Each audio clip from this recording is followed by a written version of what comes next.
अल्लाह जल्ला जलालहू चाहें तो जो सदका देने वाला है उसको सदका लेने वाले में से बना दें। अल्लाह जल्ला जलालहू चाहें तो बग़ैर किसी सबब के अपनी मखलूक को नवाज दें। लेकिन अल्लाह जल्ला जलालहू अपनी मखलूक के ज़रिए से अपनी मखलूक को बाइज़्ज़त बनाना चाहते हैं। सुभान अल्लाह। अल्लाह जल्ला जलालहू अपनी मखलूक के ज़रिए से अपनी मखलूक की ज़रूरियात को पूरा करवा के इनकी आखरत की, दुनिया की, तक़वे की, तहारत की, सेहत की, खुशी की और फरावानी की जो ज़रूरियात हैं वो अल्लाह जल्ला जलालहू इनके ज़रिए से पूरा फरमाना चाहते हैं। तो फ़अस्सदक़ा कि इसको जान बतला दिया कि मुझे मौका मिल जाए और मैं सदका करूं और सदक़े की ये सूरतें मुझे मिल जाएं।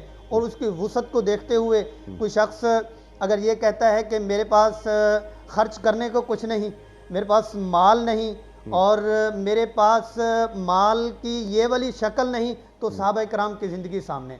ग़ज़वा तबूक में एक सहाबी तो मुट्ठी भर खजूरें लेके आ रहे हैं और अपनी अपनी वुसअत के मुताबिक जितना आप और कुर्बानी लन यनालल्लाहु लुहूमुहा वला दिमाउहा वलाकिन यनालुहु तक़वा मिनकुम।